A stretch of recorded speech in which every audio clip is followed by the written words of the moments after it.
I think it was Yogi Berra who said, I'm paraphrasing, that predicting is a risky business, especially if it's about the future.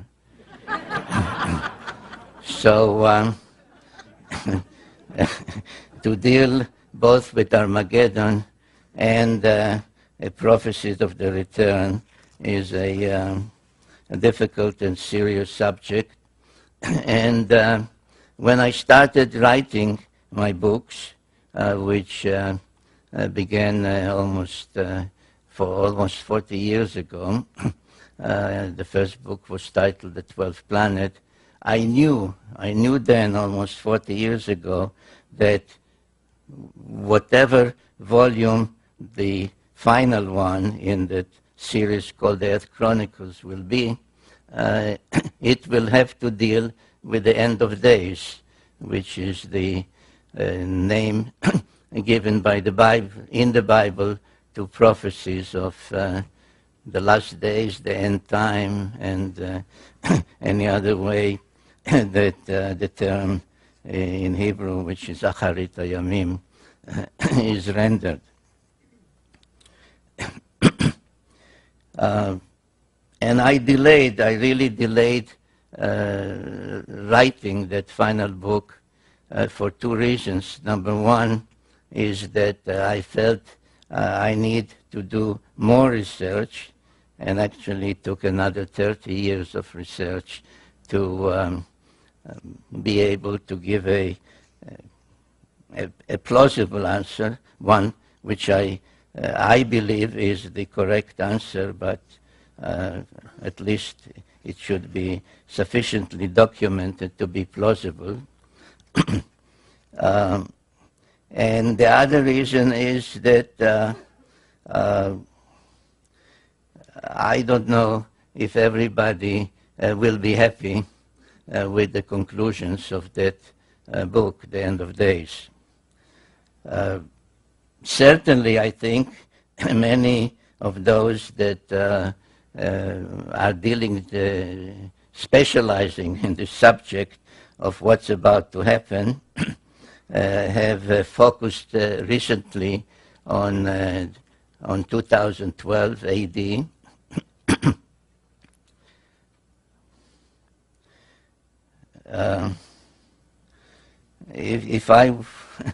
If I wanted to be nasty, which maybe I should be, is I can tell you right off that the only thing certain about 2012 that there'll be another presidential election then, and that no matter who you vote for this time, you will say, let's get rid of the BAM. Because otherwise, what is supposed to happen in 2012? It is mostly linked with the so-called Mayan calendar or Mayan prophecies, and I'll talk about it in greater detail as we go along. But as I understand what others are saying, is that it is a time that something, the present, the past will come to an end, and something will happen. And when you are pressing those others who specialize in 2012, and you ask them what will happen, they say, well, there's a planet.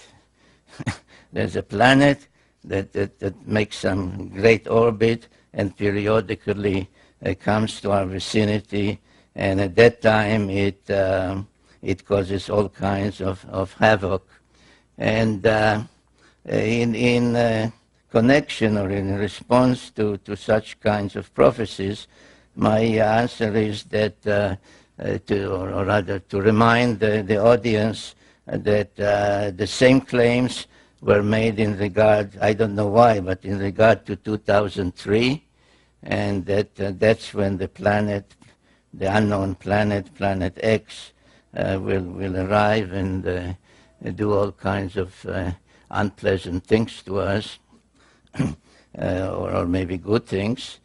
And if you will recall, the same kind of prophecies were connected with the millennium, the year 2000.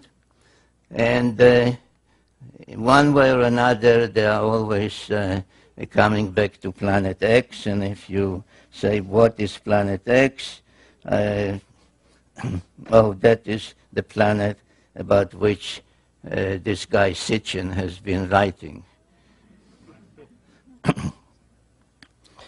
So what is this Planet X, and when really is it supposed to come back to our vicinity, and what is supposed to happen when it does? I started to write about it, as many of you may know, in my first book, The 12th Planet. It took me more than 30 years to research that material for that book. It was published the first time in 1976. The English,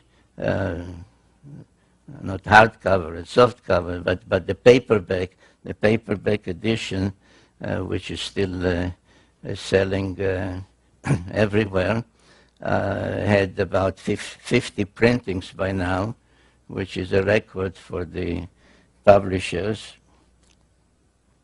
The book has been translated into some 24 languages, and I can share with you a personal irritation, and that is that one recent night I was awakened from a sleep which is not easy for me lately to fall asleep, and the phone, which is also a fax machine, rang around 12:30 a.m. And when I checked who is trying to reach me at this time, a fax from Hanoi that the publisher in Vietnam wants to translate into Vietnamese, the 12th Planet. And though, it's been translated by now to almost any language you can think of, I was thinking to myself, somebody in Vietnam, in Hanoi, after all that that place means to us, this is really something. Now what I did in the 12th Planet, and maybe that is the reason for its success and for its still being so powerfully around, is that I brought to life a civilization that was hardly known before, and that is the Sumerian civilization. I find it, though now more and more I find in articles, in other books, etc., reference to the Sumerian civilization, to the Sumerians, I find that it's still easier for even those who deal with that, like museums, to say Babylonian. For example, there is now in Europe an exhibit from ancient Mesopotamia where 3 museums, the one in London, in Paris, and in Berlin, have combined to put together some of their objects and show them in each one of the 3 places. And they refer to it as the Babylonian exhibit. So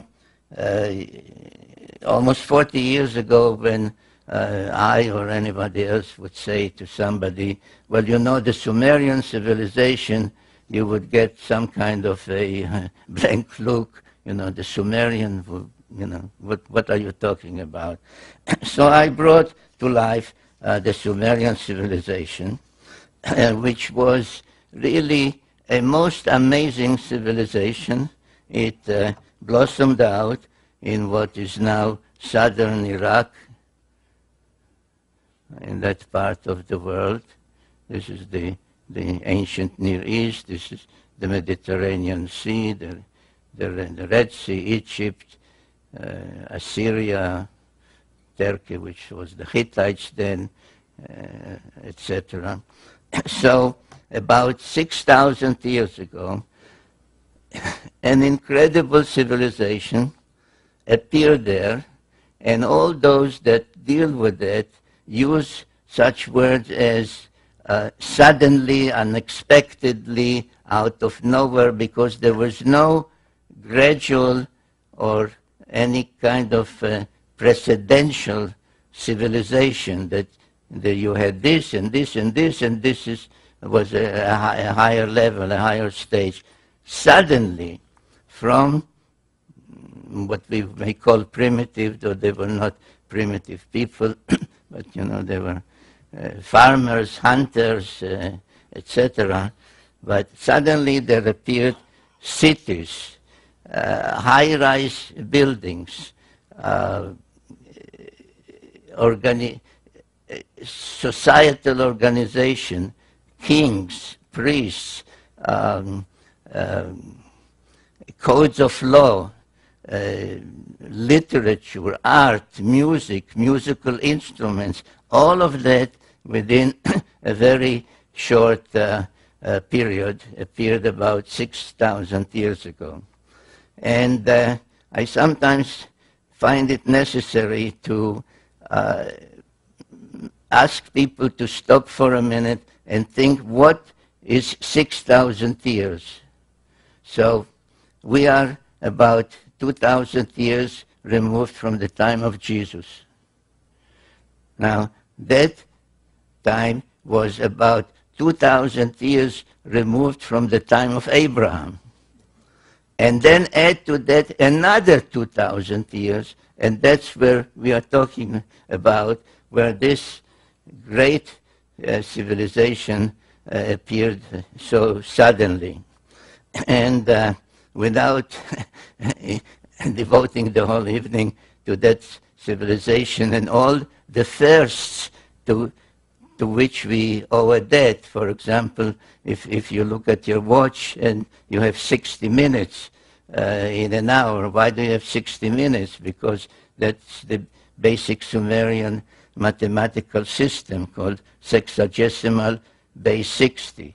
They went from 1 to 60, and then, like we go from 1 to 100 and 101, then they went from 1 to 60, and then 61, so there was base 60. A circle has 360 degrees. Why? Because it is 60 times 6. Indeed, the whole Sumerian mathematical system was based on that. 6 times 10 times 6 times 10, etc. So you had 6 and 60 and 360 and 3,600 and so on and so forth, up to very high numbers in going. Some tablets were found starting with mathematical tables with 2,196,000 and tables of divisions from that. So the legacy of Sumer, be it in the first wheel and so on and so forth, is really incredible. So, but I want to mention tonight at least three of their firsts. One is writing. And they developed a writing system called cuneiform, where the scribe using a stylus would make wedge-like symbols or indentations in wet clay, which when it dried would become a permanent record. I don't have a sample of a tablet with me, but let's say that this is a clay tablet, and I once held up a copy of my book, not this one, this DVD, and I said, which one of the two do you think would last another 1,000 years? The printed book or the clay tablet?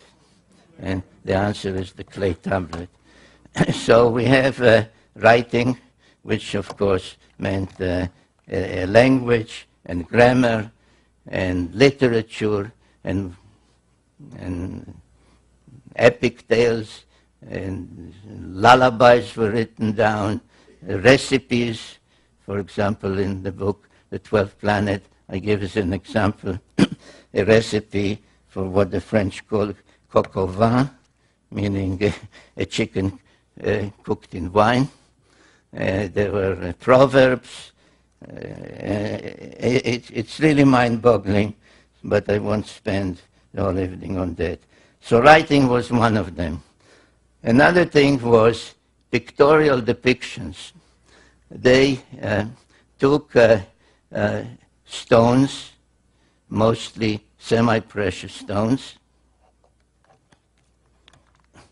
and made cylinders about an inch or so, sometimes longer, but basically about an inch, a cylinder of an inch, and would engrave, and nobody has figured out to this day how, in this hard stone, they would make an engraving in reverse, like a negative, which when rolled on wet clay would become a permanent depiction, the way we say print our presses, the rotary presses now, the newspapers.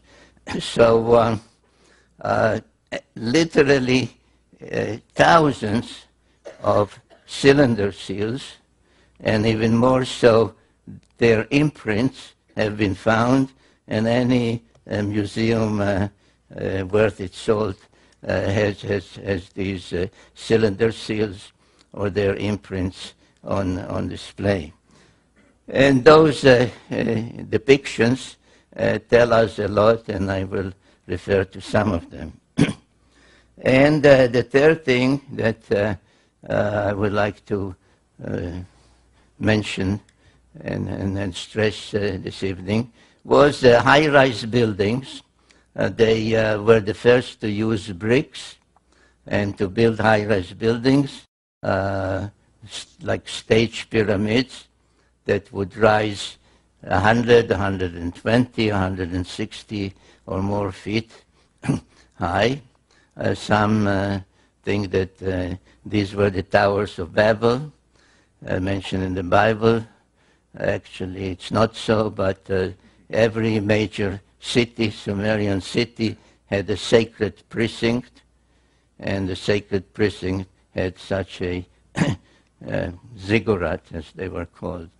And they were used primarily for astronomical observation. And indeed, their knowledge of astronomy, or in the field of astronomy, is one of the most amazing Sumerian legacies. This is, for example, the imprint of a cylinder seal.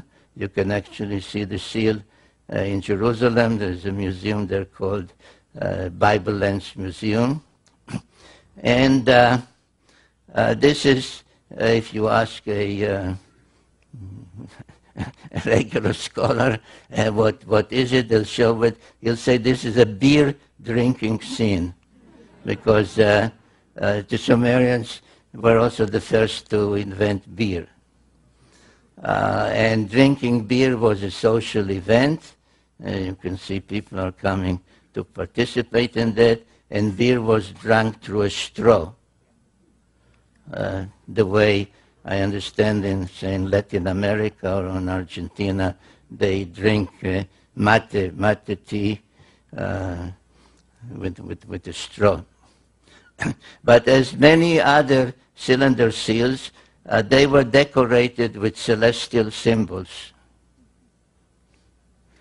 And if you study this one, you find out that it depicts the sun, it depicts the earth and its moon, it depicts what we call the asteroid belt, which is a belt orbiting between Mars and Jupiter, and nobody knows or nobody, I mean, I say nobody because I do.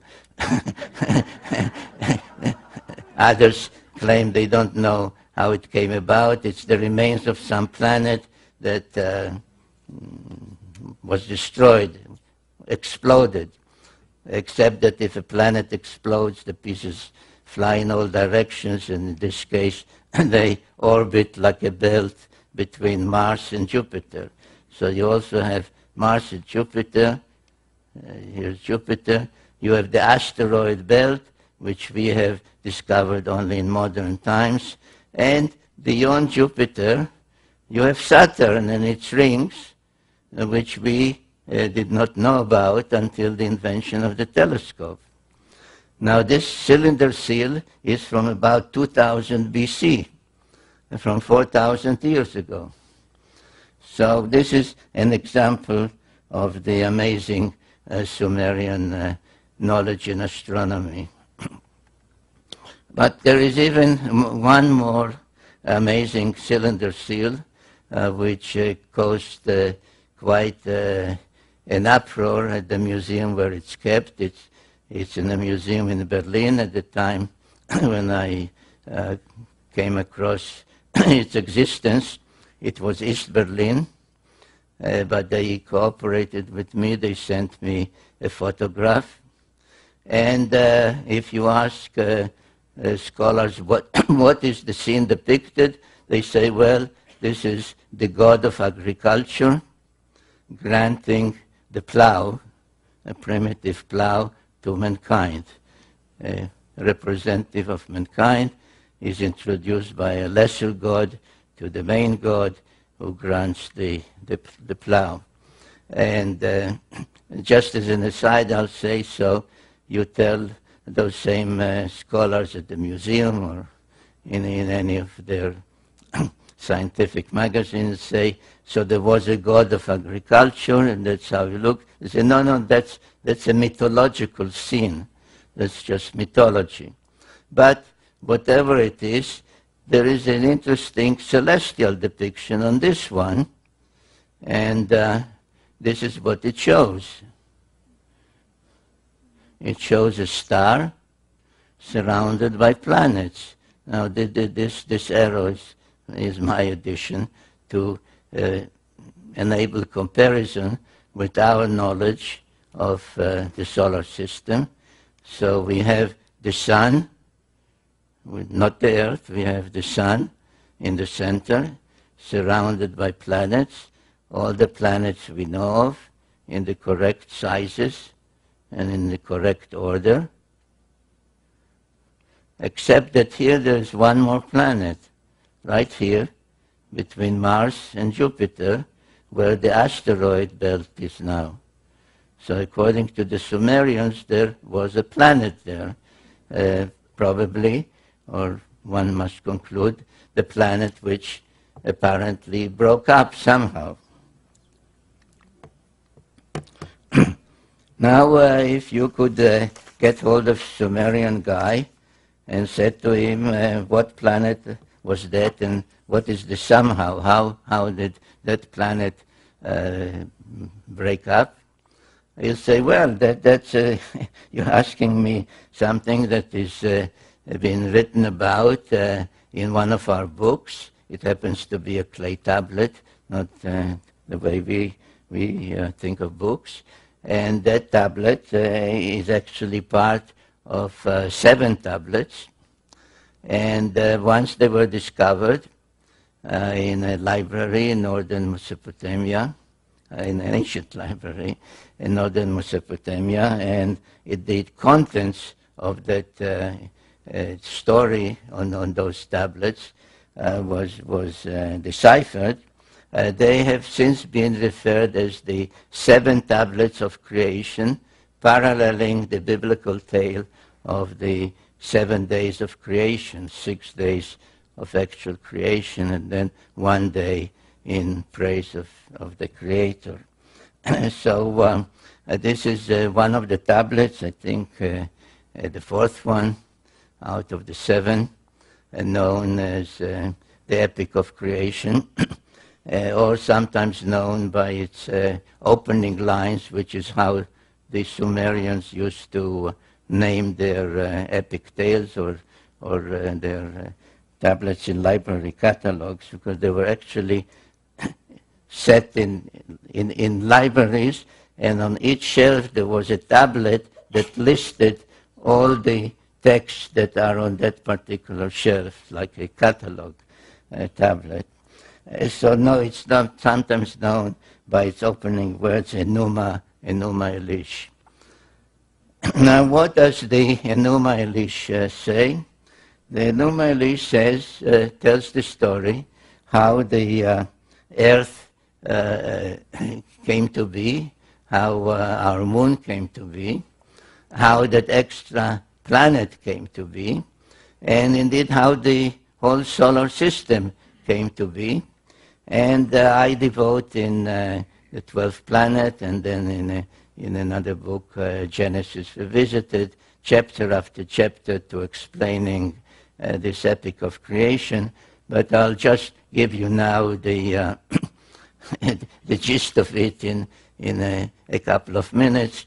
And they say that once the solar system began to coalesce, the way our modern scientists say, around our sun, and the various planets began to form, an invader, another planet, thrust out of some other solar system, passed near ours, but as it passed near our solar system, it began to be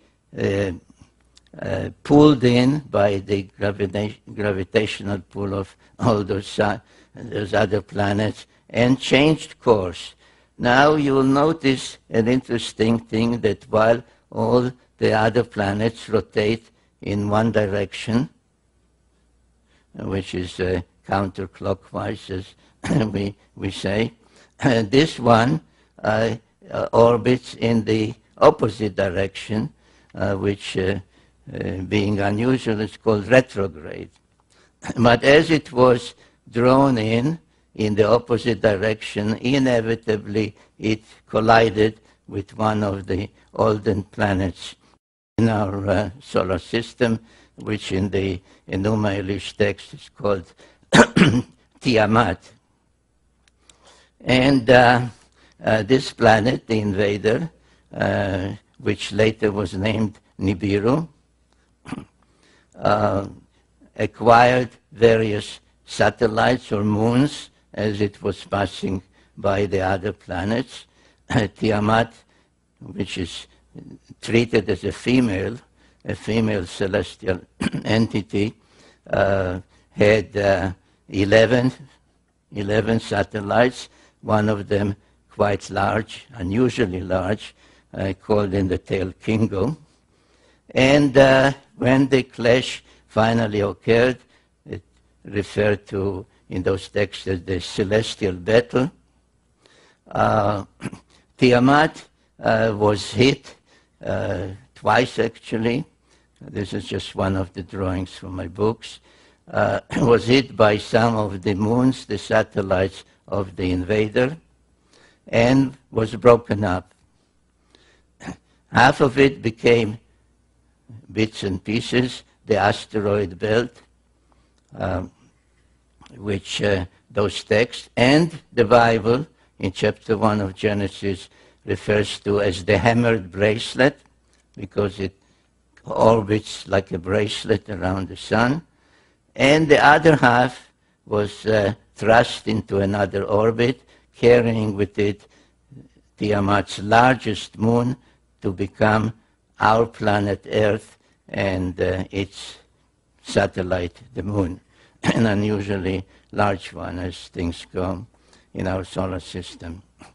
Now, without spending time this evening on the subject, but it's in my various other books. For example, you know what modern science says about our planet Earth, that all the continents used to be on one side. On the other side was just a huge cavity that was filled with water. and it's still called the Pacific Ocean. If you read about the origin of the moon, etc., it all corroborates, it all agrees with this Sumerian cosmogony. And now, what happened to the invader? According to the Enuma Elish, the Epic of Creation, the invader itself became a member of the solar system, a 12th member, because they counted the sun, the earth, its moon, and not 9 but 10 planets. So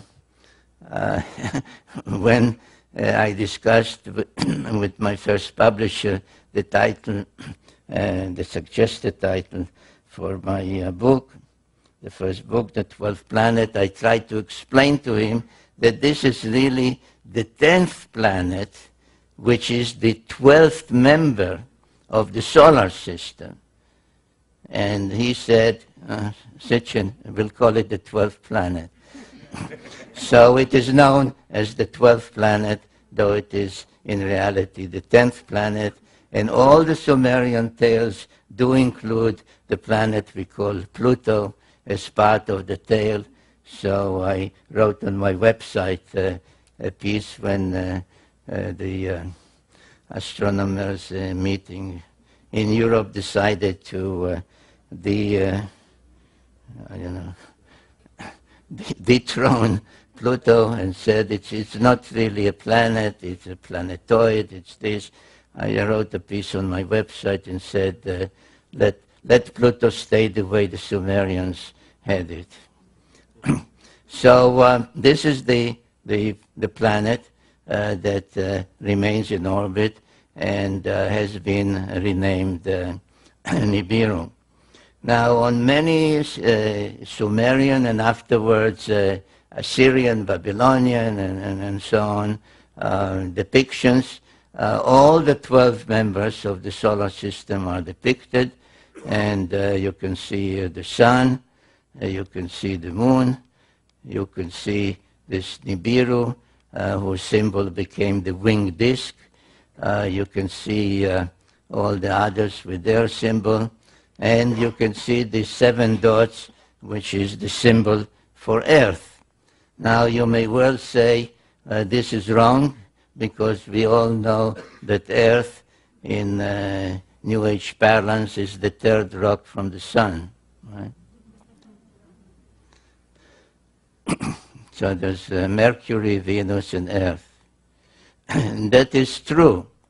But if the Sumerian incredible knowledge was given them, was not acquired by them from their own observations without telescopes and all other modern equipment, if it was given them by somebody, let's assume for the moment, coming in from outside the solar system towards Earth, then they would say Pluto is the first.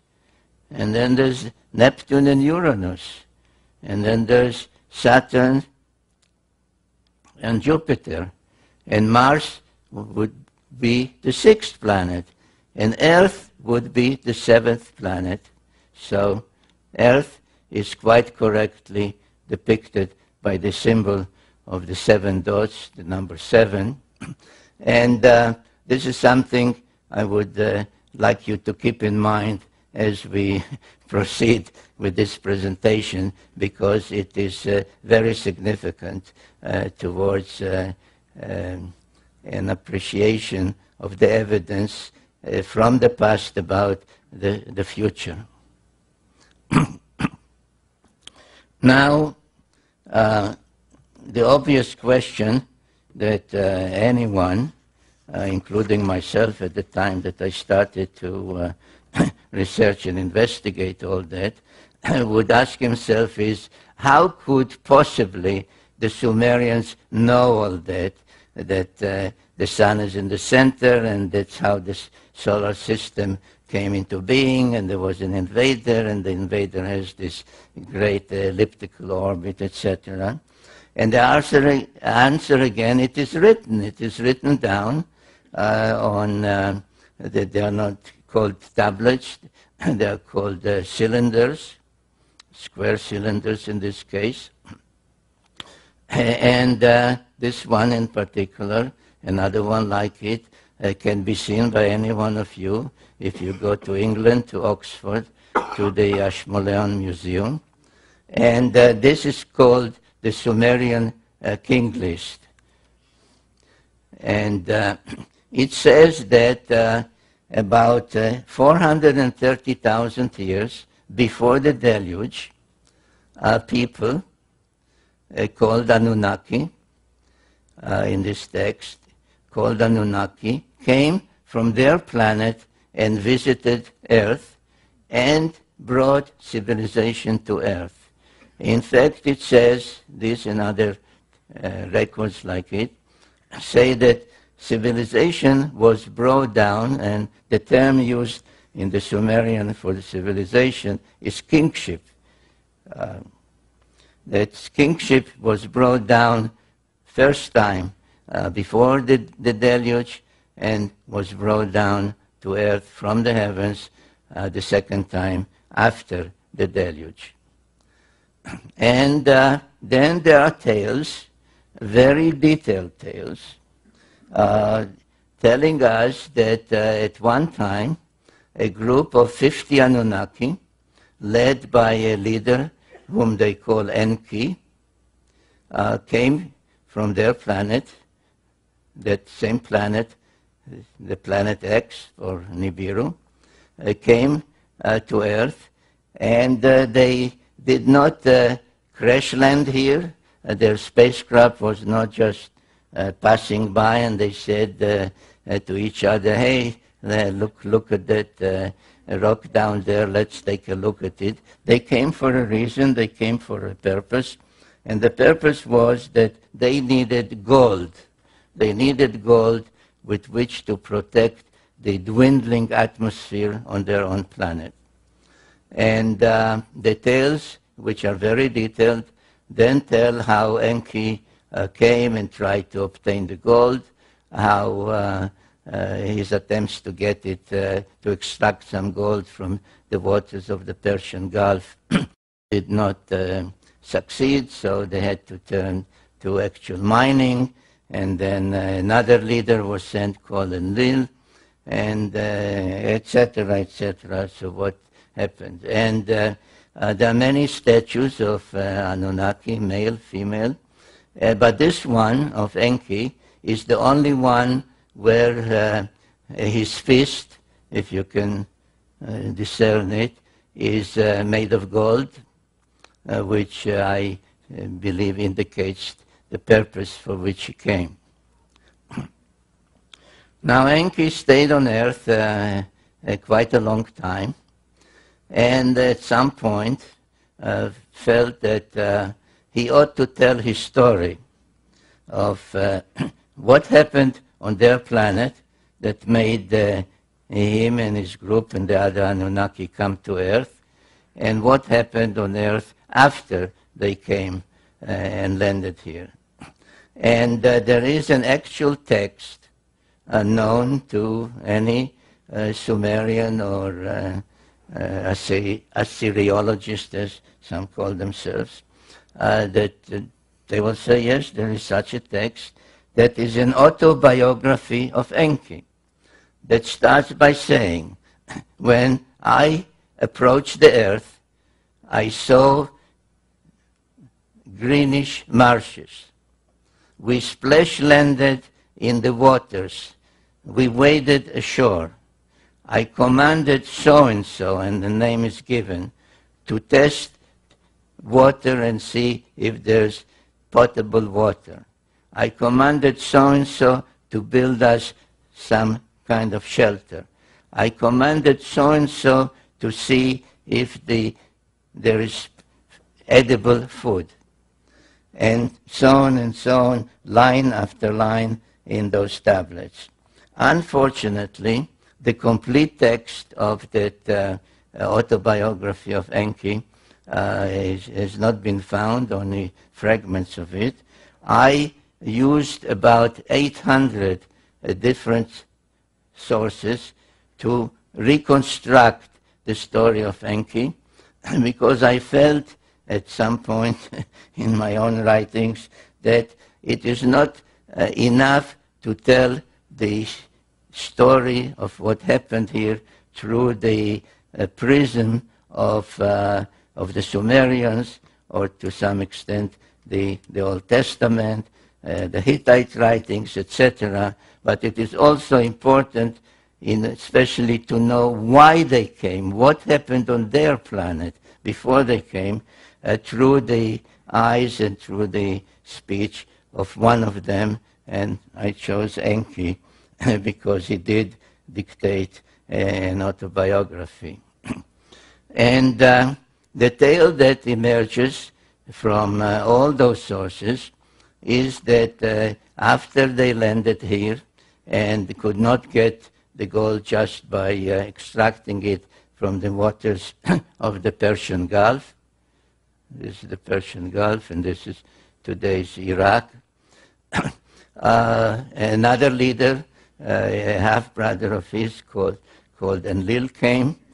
He was more a commander, and he was more a scientist. Another member of their family, they were all children of the ruler of Nibiru, called Anu. Another member, a female, who was a medical doctor, came and assisted also. And they set up a settlement, or actually 7 settlements on earth, at a place that they called in Sumerian Edin, from which the word Eden, the Garden of Eden, comes. And they chose a central point called Nippur. They nicknamed the navel of the earth, because all the other settlements that they established, each one with a certain purpose, including this one as the spaceport, and this laid out as a landing corridor, all of them were equidistant from Nippur. So Nippur was the central city, the site where Enlil had his headquarters, and some of the texts even describe what was at his headquarters, and there was a particular place there called the Annunaki, with all kinds of humming equipment that controlled the space flights and gave information about orbits, etc. And Annunaki literally means the bond heaven-earth, the thing that links heaven, their own planet in this great orbit, and their settlements on earth. So this is what they established, and as I said, at some point the idea of extracting gold from the waters didn't work. They had to go and do it the hard way. So they kept coming in groups of 50 until there were some 600 of them on Earth, and they used Mars as a way station on which 300 of them were stationed. The numbers are given in those texts. But most of those on Earth, those Anunnaki, were assigned to mining gold in East Africa. And there are several texts, and in particular one known as the Atrahasis epic, that describe a time or an event where those working in the mines mutinied. And they said, no more. This is not the kind of work that we can do. We are astronauts. We are supposed to man spacecraft, not to work deep in the earth. And there was a mutiny, and there was great consternation among the leadership what to do. And then the same Enki, who was a scientist, said, we don't have to abandon our efforts to obtain the gold on which our own survival on our planet depends, because we have to protect our dwindling atmosphere with a shield of gold particles. Because there exists on Earth, already exists on Earth, a being which is in many ways similar to us. And all we have to do, and those are quotes from his words in his autobiography, all we have to do is put our mark on it, our genetic mark, and thereby raise that being more to our level so that it could follow our commands, understand our language, and do the work for us. And there are quite a number of texts called creation texts that describe how Enki, with the help of their half-sister, who was the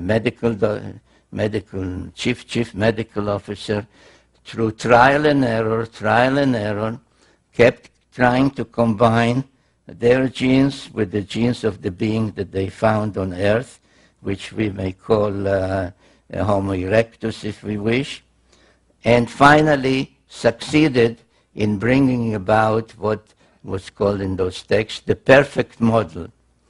And it so happens that there is a cylinder seal, about 4,000 years old, showing this goddess, her name was Ninmah, raising the newborn model men, Lulu Amelu, as they called him, and she shouted, and these are words in those texts, "My hands have made it." And that is, ladies and gentlemen, how we came about. This is the long story, which I gave you as briefly as I could, of what the Bible says in chapters 2 and others of Genesis, that a group called the Elohim, which is a plural term, literally meaning the lofty ones, translated God, said to each other, "Let us," in the plural, "let us fashion the Adam." Adam comes from Adamah, which is earth, so Adam, literally earthling. Let us fashion the earthling in our image and after our likeness. And this is essentially, in one biblical verse, what the Sumerian tales tell in quite a number of creation texts. And then after they achieved that and everything seemed to be in order, the deluge came and destroyed everything. So after the deluge, there are tales, by the way, Sumerian tales describing the deluge and its reasons and its what caused it, and why was one God angry and said, "Let mankind perish," etc., etc. But that's needs another evening. So after the deluge, when the water subsided, they had to restruct and recreate and restart everything from the beginning, and they could not do it anymore in the Edin, today's Mesopotamia or Iraq, because it was all covered with millions, or now one should say billions, of tons of mud, and nothing could be done there until the earth would take generations and generations to dry. So they shifted the whole project from where it was. If you recall, it was this way. Everything was anchored on Mount Ararat, the twin peaks of Ararat, which stand out as a marker, and laid out exactly the same idea of a landing corridor this way. Now they used as one of the facilities to to serve their purposes, a great platform that they had built here and that survived the deluge right here. And again, using this notion of equidistance from there to the spaceport, which was here and here, to create the whole landing pattern, they chose a new mission control center, a new place for the Annunaki, right here. And this place is known today as Jerusalem. So Jerusalem, and I sometimes, either at seminars or when I took groups with me to tour these places, I would say to them, why is Jerusalem sacred? I say, well, it is sacred to Muslims because the tale is that Muhammad was taken from Mecca or Medina one night on a winged horse and brought to Jerusalem, and there he was taken aloft and visited heaven for one night. So that's. But why was Muhammad taken to Jerusalem? Why wasn't he lifted just from Mecca or Medina? Well, because that place was already known as a sacred place, because Christians believed that that's where Jesus preached and was crucified, etc. So I said, so why was Jesus crucified in Jerusalem? He was born in Bethlehem. He came from Nazareth. Why Jerusalem? Well, because that's where the temple was. The Jewish temple, the Temple of Solomon. So why was the Temple of Solomon there? Well, people don't know. So I tell them, well, it was there because the same Anunnaki who had this pattern and had Nippur as the navel of the earth and mission control center before the deluge, set up this layout and made Jerusalem mission control center after the deluge. And equidistant from it is the spaceport and Twin Peaks, emulating the Twin Peaks of Ararat. Twin Peaks are here in the Sinai Peninsula, and Twin Peaks, artificial ones, because there were no mountains there. So they built two mountains known as the Giza Pyramids. Now, things did not go so well after the reconstruction and the setting up of the alternate mission control center. The Anunnaki, who, according to the tales by Enki and others, were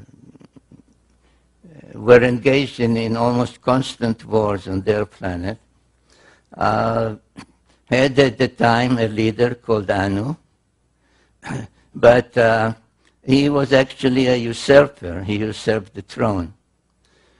And under the Sumerian sexagesimal system of 6 times 10, 60, etc., he ranked as the top rank 60.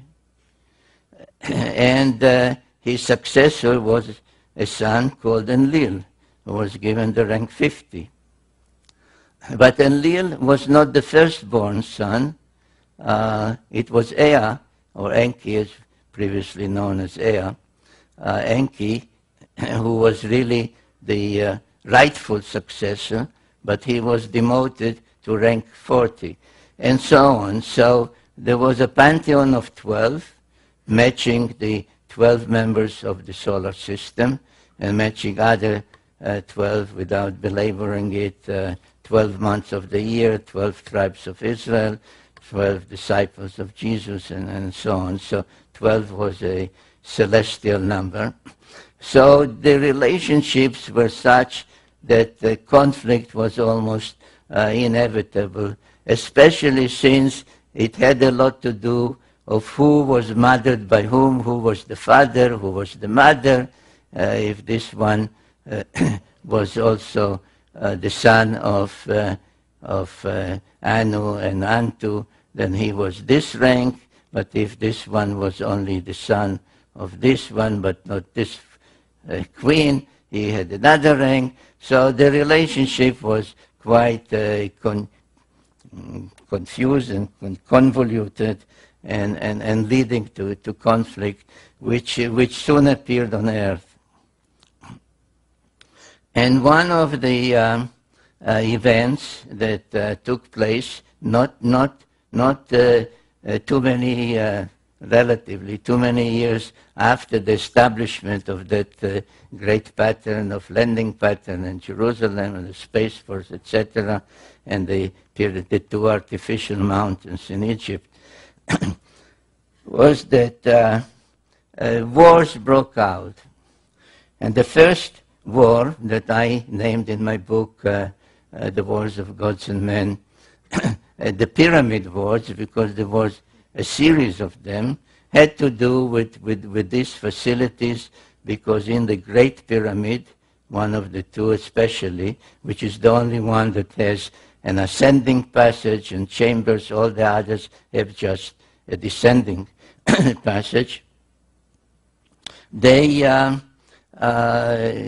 were a prize that one side tried to deprive from the other, and the first series of pyramid wars took place there. In that particular war, the two main protagonists were the main son of Enlil, called Ninurta, and the main son of Enki, called Marduk. And in that war, it was Ninurta who was the victor, and his victory was commemorated in some cylinder seals and other depictions. This was his symbol, the eagle, and this was his victory's depiction, how he won the war over the two pyramids, and another depiction where you see actually all three pyramids. And this, by the way, is another of the proofs, of which I have many, and I deal with it extensively, of who built the pyramids and when they were built, and that you see that already in Sumerian times, which preceded the pharaonic times by thousands of years, the existence of the pyramids was already known. Around 2900 BC, a Sumerian king called Gilgamesh went in search of immortality.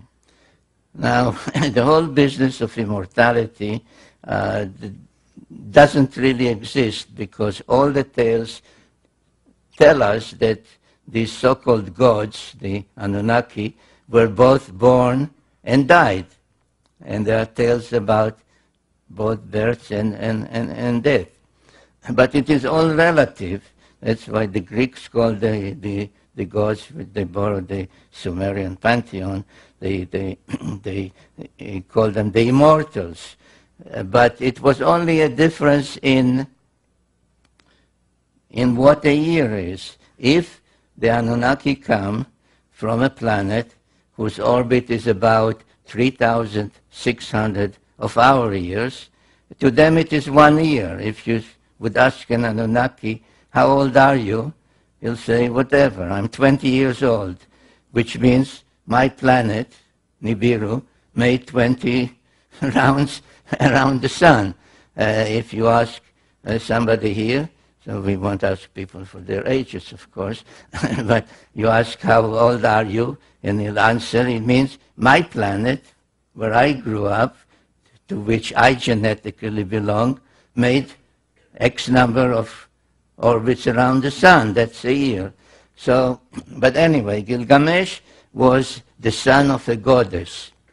And he came to his mother, and he actually was not only a demigod, but he was two-thirds divine, because his mother, not his father, his mother was a god, a goddess.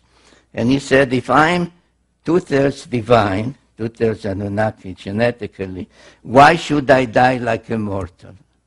And she said to him, you're right, but in order to attain our longevity, you have to go and be on our planet.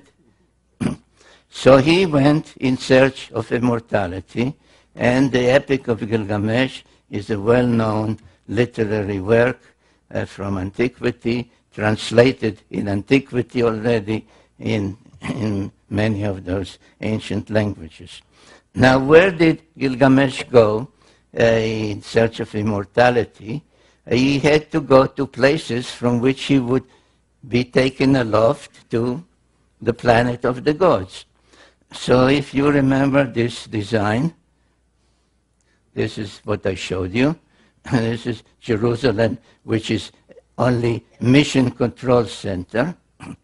He had, and this one, where is it? This one was destroyed in the pyramid wars. So he had two places to go. One was the great platform in the mountains here, and one was the spaceport itself. And so around 2900 BC, almost 5,000 years ago, he went in search of a place to be taken aloft and join the gods on their planet. Now the first one that I showed you, this one, is in the mountains of Lebanon. The great cedar forest there is depicted and described in detail in the epic tale of Gilgamesh. And the text says that he witnessed on the night before he entered or tried to enter the place, he saw a rocket launched. And lo and behold, archaeologists have discovered a Phoenician coin from a place not far from there that shows the great platform and a rocket ship on a podium. So it did exist. Now that place still exists and can be visited. I went there at some risk. I would not advise you to go at this time because it's the headquarters of the Hezbollah in Lebanon. But the place is called Baalbek, and there is there a vast stone platform of about 500,000 square feet. And here at this northwestern corner, there are ruins of temples built over temples. The latest one are Muslim and Byzantine and Roman, but they are built on or over a platform that pre-existed. And these are some of the most ancient ruins that you see there, of levels that keep rising from down there, rising and rising and rising and rising and rising. And these stone blocks weigh between 600 to 900 tons each. And the immensity of the place is mind-boggling. Even more mind-boggling is one of the courses in the western wall of that enclave, on the western wall, on top of these huge boulders. And the three of them, 1, 2, and the third one, known as the Trilithon. This is the drawing, the image. This is a line drawing of a person, so you can see the scale. So there are three of these huge stone blocks lying in one of the courses, one of the levels, next to each other. And they weigh 1,100 tons each. Now, there is no piece of equipment, even today, that can lift 1,100 tons, or even 1,000 tons, or even 600 tons. There's no such piece of equipment. Yet, and this is a photograph, by the way, I think, can you see that little ant there? That's me. I'm standing there. And this is the first trilithon, and then there are two more. Now we know where they came from, because about 1.5 miles away, there is the quarry from which those stone blocks were cut and lifted and brought. And one of them is unfinished. So right here it's still part of the native rock, and this part has been already cut. And again, this is me there. So you can see the size. So somebody in antiquity, and according to all the evidence before the flood, cut those stones and lifted them over 1.5 miles and put them there, not drop them on the ground, but put them exactly where they should be, where they belong. And the question is, what was the purpose of this whole thing? As I said, Gilgamesh reported that he saw a rocket ship launch there, and the Phoenician coin also depicted. And it was only after I saw photographs of about a year ago, I think, of the Chinese launching their spacecraft for the first time. Now, we are used to launch towers made of metal and so on, but this is also built out of some kind of stone. So I have no doubt that what we see there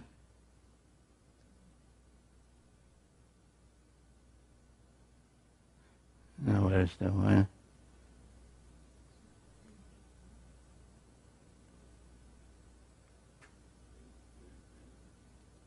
Right, because this is exactly the same thing as the Chinese have built, because this starts somewhere there and goes down and down and down and down to well below ground. So this was a launch site to which Gilgamesh went around 5,000 years ago in order to be lofted to the planet of the gods, Nibiru. But he failed. There's a whole tale that he had a companion, and they killed the sacred bull, the bull of heaven, and had to escape for their life. So it didn't work. So he didn't give up. He went to the other destination, which, if you recall a previous slide, was the spaceport in the Sinai Peninsula. And what was there we also know, because the Egyptian has depicted it, and this is a depiction found in the tomb of an Egyptian called Hui, who was the governor in ancient times of the Sinai Peninsula. And in his tomb, the burial chamber is surrounded on the walls with depictions of scenes from the lands where he was an official. And this is from the Sinai, and I think you can see that this is an underground silo, because you see the ground level with trees and giraffes, etc., and you see it multi-stage rocket ship and the command module sticking out from above ground. So this is what existed in the Sinai Peninsula. Oops, we go forward. Right. And again, like in the Sumerian tales, there are Egyptian texts. The collection is called the Book of the Dead, because the Egyptian pharaohs claimed that they have by being a pharaoh, they were divine, semi-divine, demigods, and had the right after they died, in an afterlife, to join the gods in an afterlife. So after they died, according to the Book of the Dead, they went on a simulated journey to the spaceport, to where the spacecraft or rocket ships are, and then to be taken aloft. And the Book of the Dead has many illustrations. This is just one of them that shows the 4 pilots that welcomed him aboard the spacecraft, one of the pharaohs. So there's no doubt that there too the facility for being taken aloft did exist. However, it does not exist anymore. Baalbek still exists in ruins, but the spaceport in the Sinai does not exist because in one of the next wars between the various clans of the Anunnaki, the Enlilites, the Enkiites, Ninurta, Marduk, etc., they resorted to the use of nuclear weapons. And the spaceport in the Sinai was a target. And you can see to this day 2 things. One is you can see the immense cavity to this day from space. This is a NASA photograph. And the crack in the peninsula is the result. And if you go there, which I did by myself and with a group, if you go there, you find in that particular spot, you find in the middle of pure white limestone mountains. Everything is pure white. You see a huge field with broken, burnt, and totally blackened rocks. And one of the visits, I took samples. They were tested. There's possibly some radioactivity, but it's inconclusive. But in 2024, almost 4,000 years ago, the Anunnaki resorted to the use of nuclear weapons. There is a long text called the Era Epic, E-R-R-A, Epic, that describes the reasons, who did it, how they did it, what the number of nuclear weapons that were used in 2024. The unintended consequence of that was that a wind blowing from the Mediterranean brought what they called, in those texts, they're called lamentation texts, they called the evil wind that brought death to everything alive in Sumer. As the nuclear wind passed, reaching from the Sinai to Sumer, it did not destroy anything. The lamentation text lament that the stalls stand, but the animals that were there are all dead. The houses stand, but everybody who lived in the houses lies dead in the streets, on the roofs, etc. And that was the end of the great Sumerian civilization about 2024 BC. And in that one, unlike in the previous wars, where Ninurta, the son of Enlil, was the victor, Marduk, the son of Enki, was the victor, and that was the beginning of the rise of Babylon.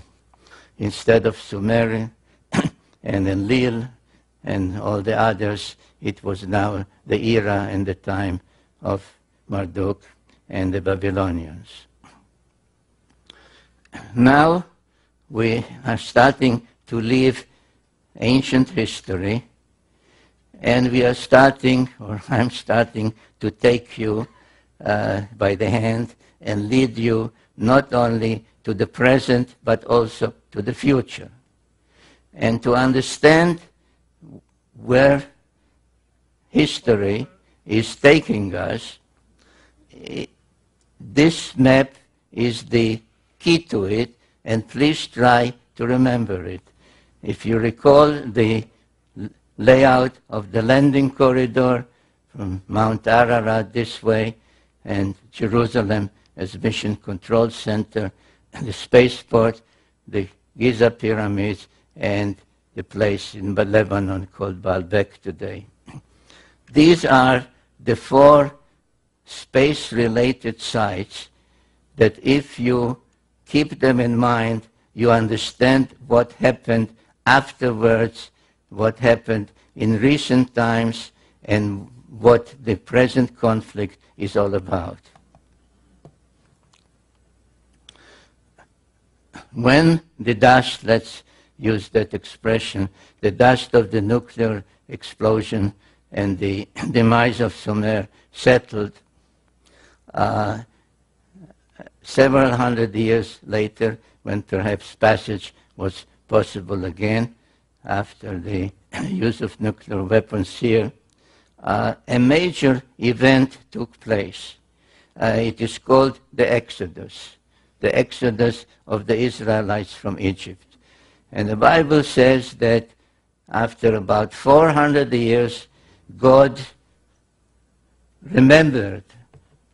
He said, oh, by the way, I forgot all about those people. There was this guy, Abraham, and I promised him a certain land, the promised land. I made a covenant with him. And then I forgot all about it. But now it's time to fulfill my promises. And the Israelites left Egypt, and I didn't write it yet in any of my books, but I can tell you now that if I ever do, I will tell you that the starting point of the Exodus was the Sphinx, because the Sphinx gazes precisely along the 30th parallel towards the spaceport. There was, of course, no more spaceport there, but the mountains remained, and the mountain which held the various facilities was there, and the Bible calls it Mount Sinai, the mount in the Sinai Peninsula, Har Elohim, the mountain of the gods, of the Anunnaki.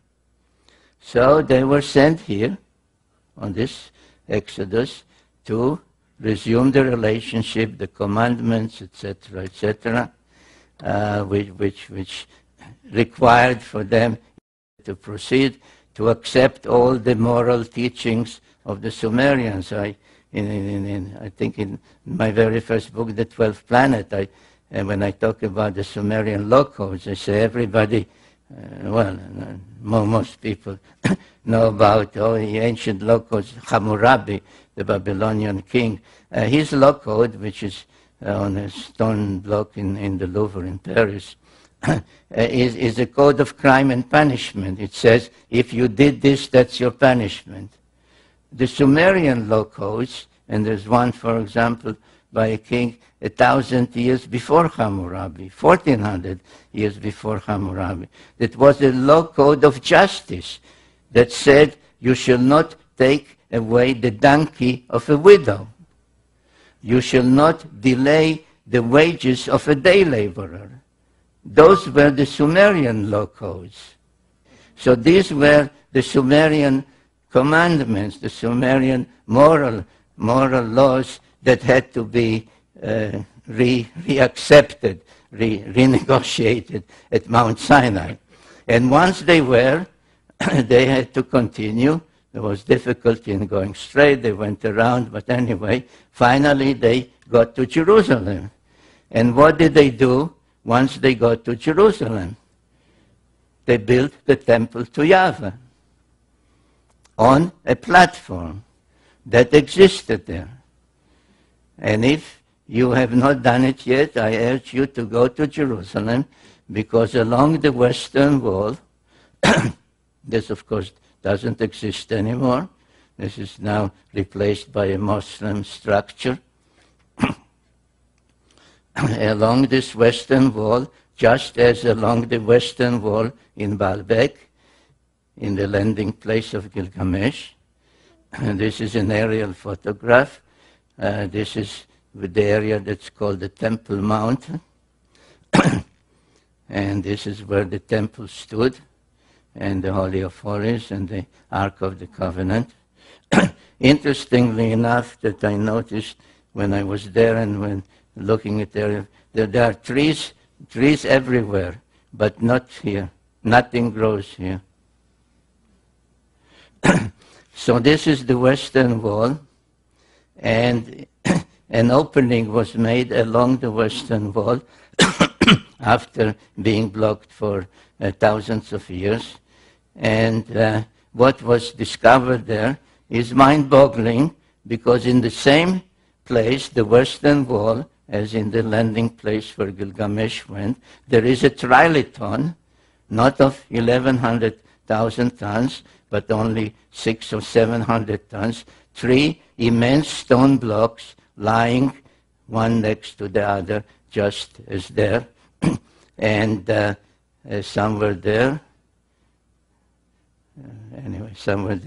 there is a sign that says that this is exactly where a tunnel leads to the Holy of Holies above the platform. And this is another shot of the trilithon in Jerusalem. Now, when Yahweh, the God of the Bible, commanded David and then Solomon to build a temple exactly on a pre-existing platform, this is what he said. These are exact words in translation. And if I cannot read from this angle. Will anybody read out loud, please? Thus has said the Lord Yahweh, this Right. is Jerusalem. In the midst of the nations I placed her, and all the lands are in a circle round about her. Well, in the midst of the nations, in the center of the circles. Well, that could not be more explicit that this is the layout of the Mission Control Center. Now, at about the time that the Hebrews, the Israelites, were restoring the platform in Jerusalem, other things were happening in the adjoining countries, especially those countries that followed Marduk, the Babylonian one. In Babylonia, on cylinder seals, the sign of the cross began to appear.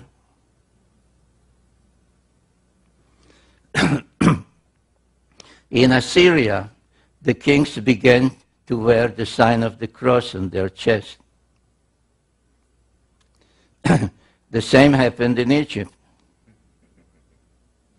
Now, these are all from around 1000 BC, 900 BC, 800 BC, 700 BC. Now, what does it mean? What does it signify? Well, the sign of the cross, it may come as a surprise to my Christian friends, the sign of the cross is not a new sign, and not a sign developed or invented at the time of Jesus. This is a very ancient Sumerian sign, and each time that the planet Nibiru, that usually was depicted as a winged disk, was on its way back to our vicinity, each time that the reappearance of Nibiru was expected, the depiction, the symbolism for Nibiru, for the planet, changed from the winged disk to the cross. So this one, for example, this is one of the most ancient ones. This is another one. This is when agriculture was granted to mankind, and so on. And if you look at the orbit of Nibiru, roughly 3,600 years, in my book, The End of Days, I explain why the orbit might have become a little shorter, only 3,450 years. But anyway, we can work with this 3600, which is a good round number, and part of the sexagesimal system, 6, 10, 63, 63,600. So from the time that Nibiru was in our vicinity, making the great round around the sun, which is called the perigee, the point closest to the sun, he goes out, slows down, reaches this point, the apogee, and then starts on its way back.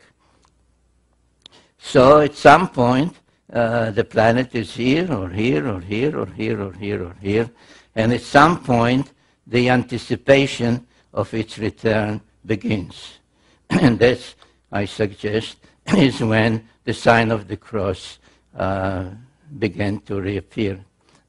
In one of my books, The Wars of Gods and Men, I deal with all the various wars that took place, not only the very early ones, but in particular the ones that started to become more frequent and more ferocious as the return of Nibiru became closer and closer. It seems as if it became much more important who would be in control, who would welcome them, whose particular aspect of religion would be more predominant, etc. And it was at that time, precisely around 750 BC, that the biblical prophecies also started. They started with the prophet Amos around 750 BC. Now, in general, no distinction is made by people writing on the subject, and most of whom really don't know Hebrew, so they rely on translations. The whole thing, biblical prophecy, is taken as one lump subject.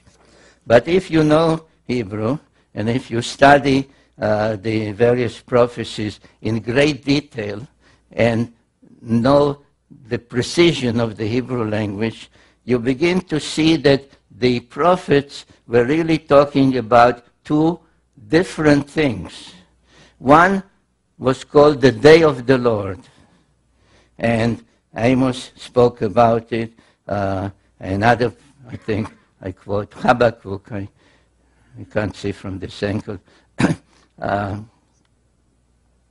Anyway, they started to talk about the day of the Lord. The day of the Lord is coming. The day of the Lord is near. And it was described as a time of celestial phenomena. There would be darkness at noon. You will not be able to see the stars at night. The moon will not shine its light, etc. and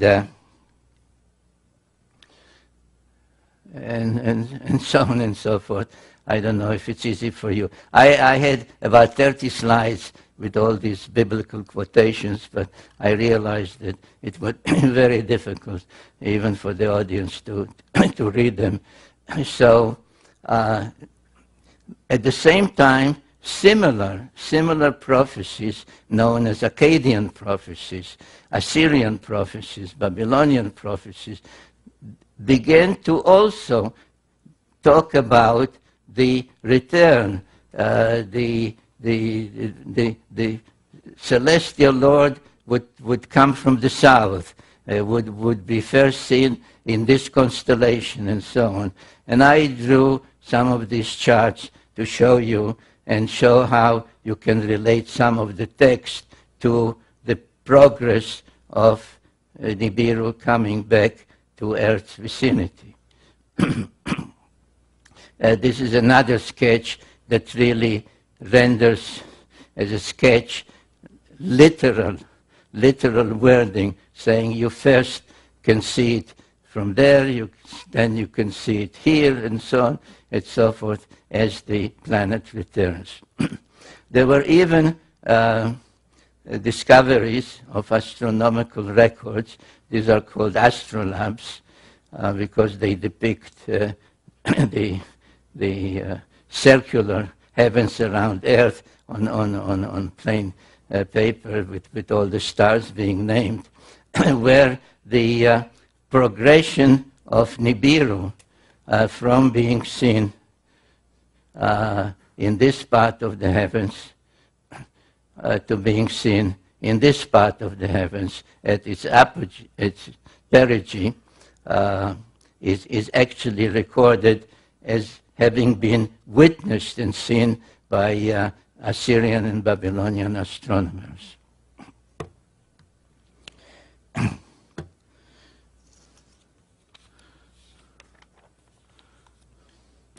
Well, this is one of the texts accompanying one of the astrolabes. And as becomes obvious as you study all these texts, that the main feature they are talking about is a day of darkness, darkness at noon, the sun will not be seen, etc., which we can say they are really talking about a solar eclipse. And the Assyrian records, I think that's what I showed in the previous slide, talk about a darkness at noon and an eclipse at an unexpected time, because all these eclipses could be predicted. They had enough knowledge to predict solar eclipses, lunar eclipses, etc. So in exactly 556 BC, and this is a sketch, a sky map prepared by NASA, not by me.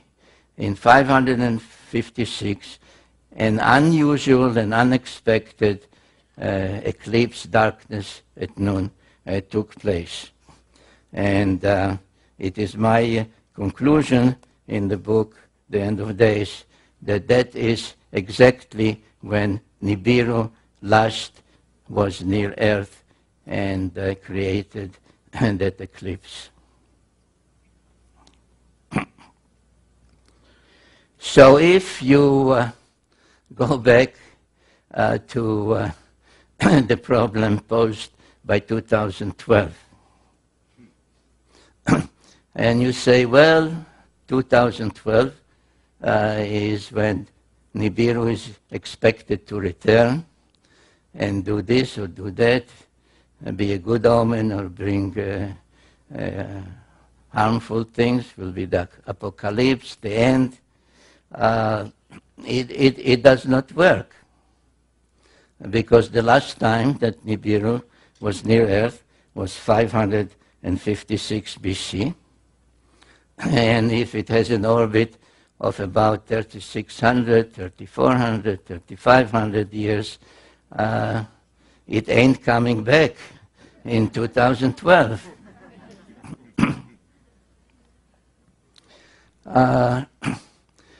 So what might happen, if not in 2012, in some other time, in our lifetimes perhaps?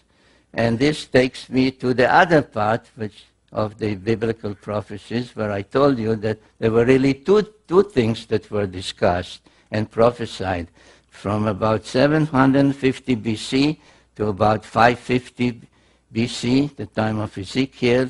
They spoke about the day of the Lord, the celestial Lord. It's coming, it's nearing, it's coming from the south, it will darken the skies, etc., etc. But then the other part, they switched to a term called Acharit Hayamim, the end of days, which some translate end time or any other way people want to translate. But the time, the question is, what do we mean by time? But whatever we call time will come to an end. And we have to remember, and this is the purpose of this slide, to show you that the Anunnaki were coming and going between their planet and the Earth, not necessarily when Nibiru was closest to Earth. As a matter of fact, they could not do that, because it is at this point that the planet, their planet, that slows down here, gains speed and moves fastest around the sun. So the only way they could come here was if they left their planet ahead of time and speeded ahead of the planet and were here and then rejoined their planet, or when the planet was starting on the way back to slow down, then they would, as if literally, fall back towards the sun and come to our vicinity. So there were all kinds of ways, and there are tales. There are tales about this god, this goddess. There is a tale about a king called the Tana who was taken to heaven. He was afraid to continue the trip when he started to see the earth become smaller and smaller. There was one of the sons of Enki by an earthling woman called Adapa, who was taken for a visit with Anu in heaven, taken and brought back. So he did not stay 3,600 years on Nibiru. So comings and goings are possible even when Nibiru is not precisely at its closest to us. And what did happen in 556 BC, when so many of the other nations expected the Anunnaki to show up again, is that instead of showing up, they left. I don't have the slides here, and I'm not intending to spend more time because I'm way beyond my time already. But in the book, I suggest that the point of departure was the famous Nazca lines in South America. But what is without doubt known, and this is perhaps part of the Mayan prophecies, is that the chief deity of Mesoamerica, whom the Aztecs called Quetzalcoatl, the Mayan called Kukulkan, which all meant the plumed or the winged serpent. Before he left, he said, this is written down, he said, "I will return, I promise to return." And he promised to return at a certain point, which is related to the Mesoamerican calendars. Now, the so-called Mayan calendar, where the whole business of 2012 appears, is really a calendar called the Long Count, which was started not by the Mayas, was started by the Olmecs, people from Africa who were brought over by Quetzalcoatl, that I identified as the Egyptian god Thoth, were brought over in 3113 BC. And this is the calendar that the Mayas used. The whole business of 2012 is based because the calendar, its various symbols depict 1 day or 20 days or 360 days, etc. And this is called this one is called the Baktun, and 13 Baktuns. 13 Baktuns will culminate in, by some calculation, 2012. Now, it depends how one calculates, because it depends if you divide the days by 365 or by 360. One way that has been suggested only a century ago really arrives at 2087 as the Mayan 13th Baktun. But in general, my feeling is that it is not applicable at all, because if you follow the biblical prophecies, they are dealing with a cyclical timetable. this so-called Mayan calendar is a linear one, like day 1, day 2, day 3, etc. The same as the AD calendar, 2000, 2001. Why nothing happened 2000? Because after 2000 came 2001. Like I showed you at the beginning, that some said 2000, then said 2003, 2000. All the predictions in the Bible, both the Old Testament and the New Testament, speak of a cycle. The beginning will be the ending. The ending is the beginning. The past is the future. And this can take place only in a cyclical thing. And what was, is more quotes of the same subject about the end of days and what will happen there. Now, the best clues in the Old Testament about this whole business of the end of days, when will it be, not only what will happen, but when will it be, is in the book of Daniel. I just almost skipped fast because it takes too long to start reading all that. But one of those that really devoted the better part of his life to studying the meaning of the prophecies and the timetable given in the book of Daniel. And there's some number of years, but the best clue is where the angels tell Daniel, the end of days will come after half time, time, and 2 times. And Daniel, like we say, what do you mean by that? What half time are you talking about? I'm not talking about football, right? And he was left with no answer. So Sir Isaac Newton, who is known more about celestial orbits and such other things, spent most of his time delving into those prophecies and trying to calculate them. And a handwritten document by him came to light relatively recently, 2-3 years ago. And when it came to light, the news headlines were that Sir Isaac Newton calculated the end of days at 2100 AD, 2160 AD. I was fortunate to be able to obtain a photocopy of that handwritten page, which is written front and back.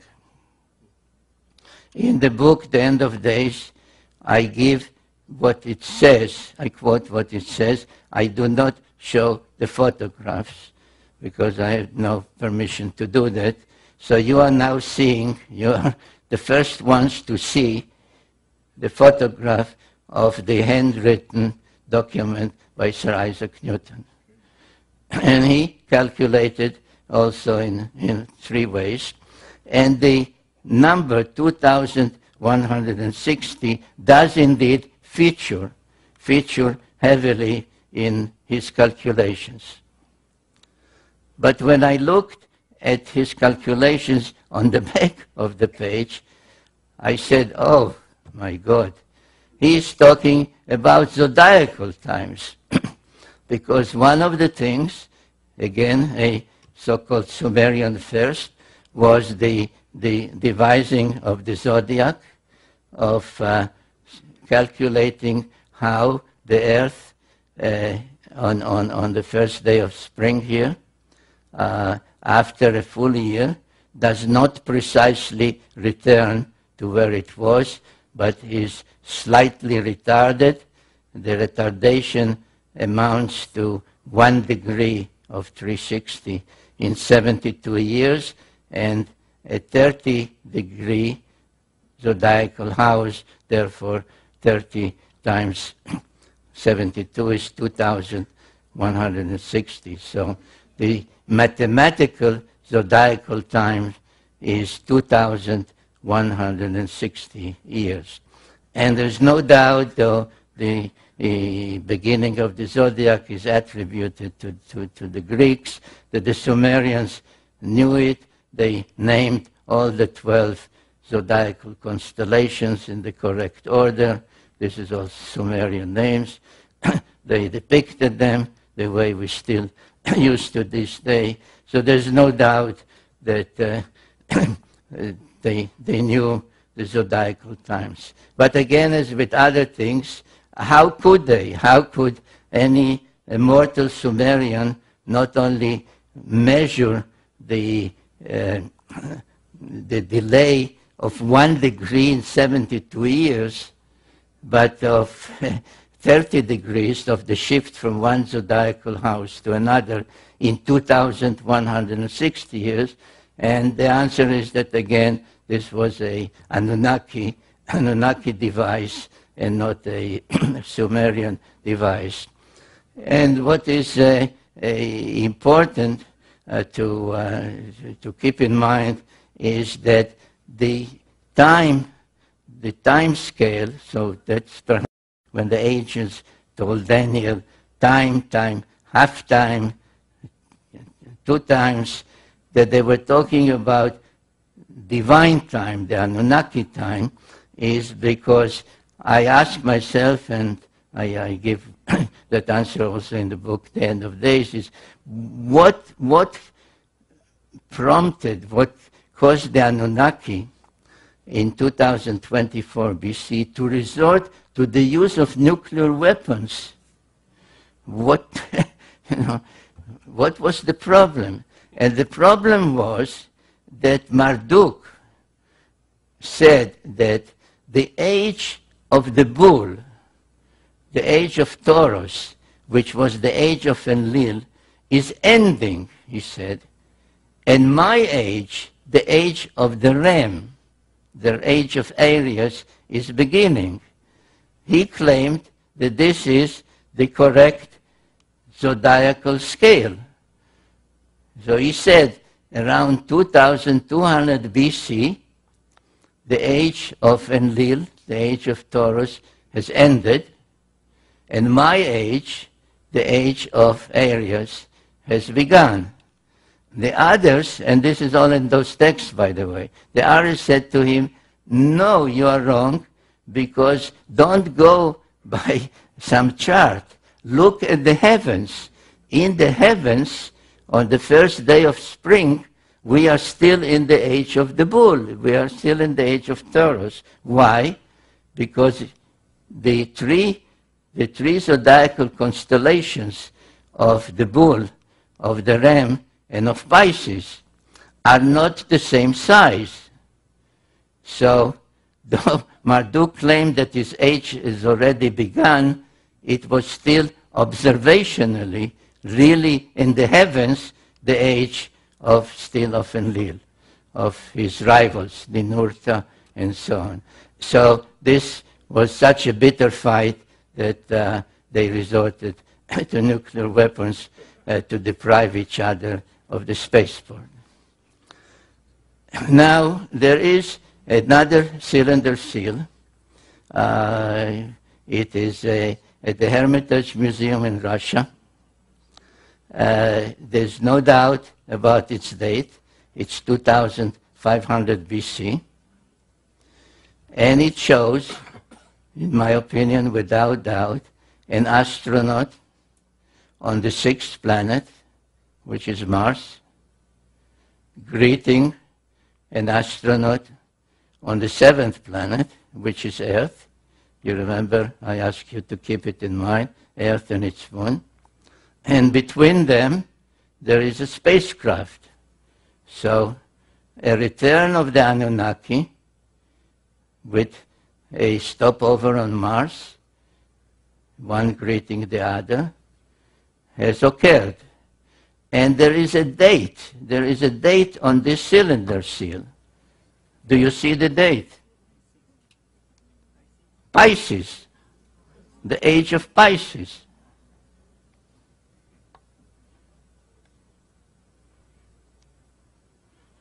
The age of Pisces.